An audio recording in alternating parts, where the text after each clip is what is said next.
Olá pessoal, bom dia, boa tarde, boa noite a todos. A decisão que eu separei para falar com os senhores nesse vídeo, ela versa sobre a nulidade de um processo em razão da ausência ou da falha na intimação de uma decisão.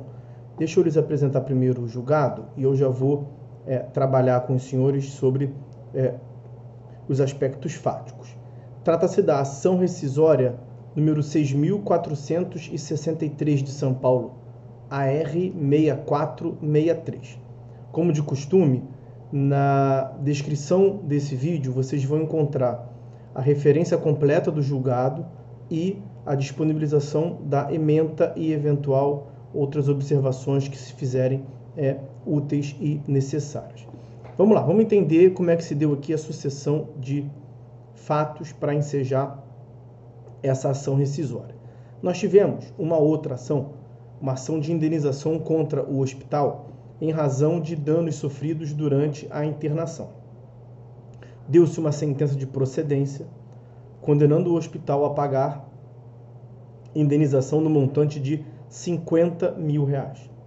O autor não recorreu, apenas o hospital interpôs a apelação e o TJ majorou a indenização de 50 para 70 mil reais. E aí o hospital interpôs, portanto, recurso especial para o STJ, que foi julgado. É esse caso aqui, ó, esse é o processo de origem, né?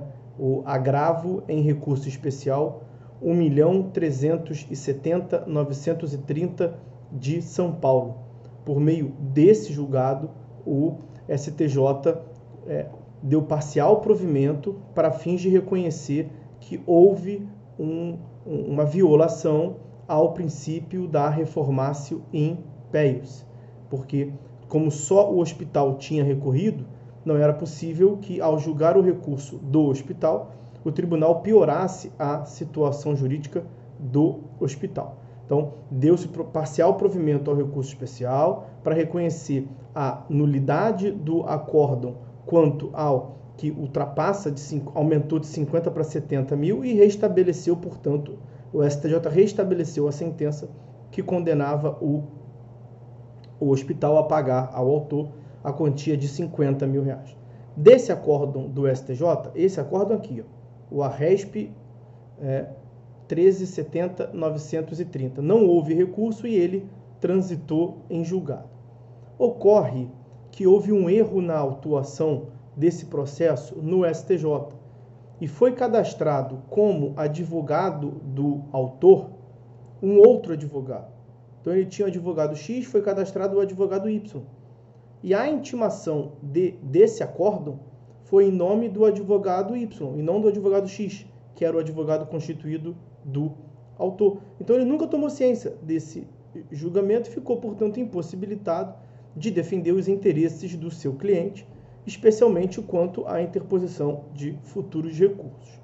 Em razão disso, o autor interpôs, esse é a causa de pedir, portanto, desta ação rescisória. O objetivo é a desconstituição desse acórdão do STJ que transitou em julgado em razão de falha na intimação da parte. E aí, citado na ação rescisória, o hospital apresentou contestação, alegando, em síntese, que não era caso de desconstituição, porque não houve prejuízo à parte para justificar a desconstituição, e porque o autor ele não teve qualquer direito suprimido. Por quê? Porque ele não interpôs a apelação, ele não recorreu da sentença. Então, o acórdão e toda a discussão futura a respeito da majoração de 50 para 70 mil no acórdão, da redução no STJ de 70 para 50 mil, isso não apanhou a esfera jurídica do autor, isso aos olhos do hospital, quando da contestação nessa ação rescisória.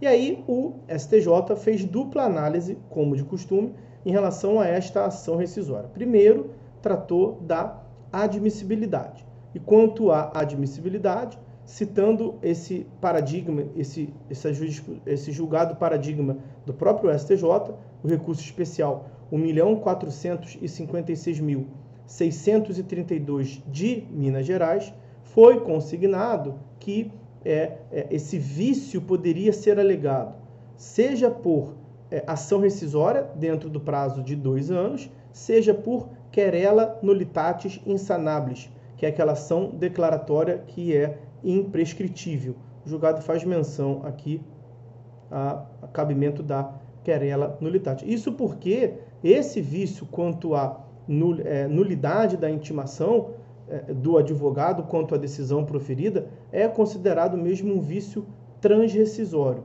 Daí a importância de conhecer esse julgado, RESP 1456-632 de Minas Gerais. Se a parte poderia interpor querela nullitatis a qualquer momento, com mais razão ainda a possibilidade dela interpor ação rescisória. E ela interpôs ação rescisória fundada em qual permissivo?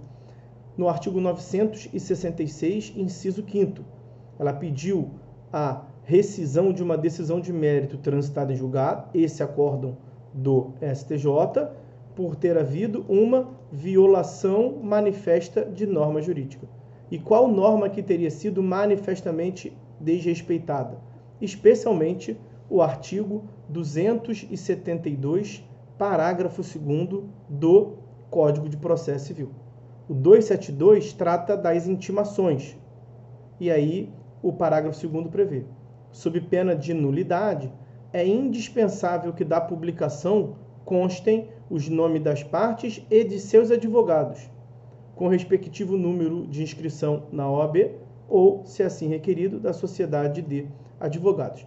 Isso para permitir, meus amigos, que no sistema de busca o advogado seja informado que em nome dele saiu uma publicação, que no nome dele, no número de inscrição dele, saiu uma publicação para que ele tenha, portanto, ciência. E além do 272, parágrafo 2º, também o 280, que prevê a nulidade de citação ou intimação feita sem essas observâncias legais, e aqui há um requisito formal no 272, parágrafo 2º, o nome do advogado, o seu número na inscrição da OAB.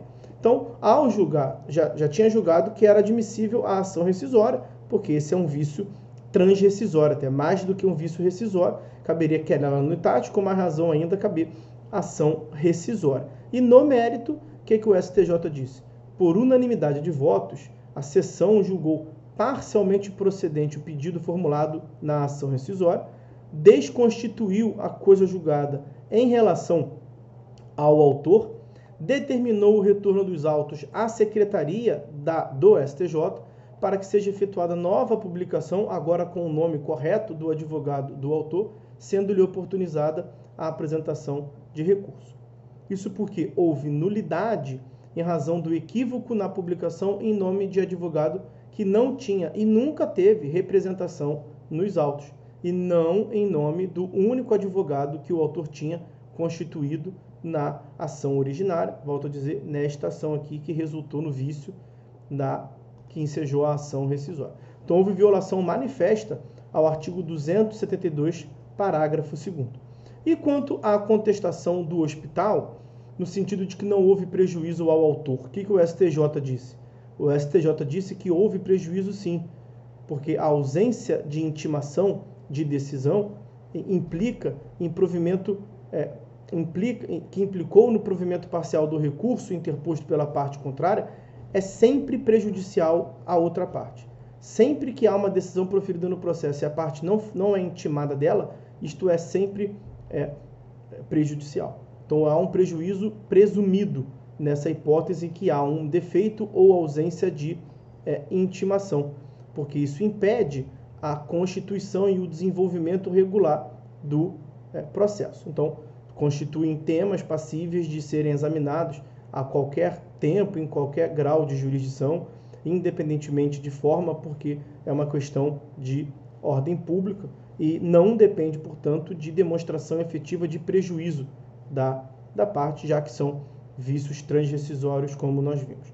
Então, a conclusão desse julgado foi a de que a ausência de intimação de decisão, que implica provimento parcial do recurso interposto pela parte contrária, é sempre prejudicial ao recorrido, sendo cabível o manejo de ação rescisória. Ok? Então, meus amigos, isso que eu tinha separado para falar com os senhores a respeito desse julgado. Por hora é só, nós ficamos por aqui. Fiquem todos com Deus e até a próxima.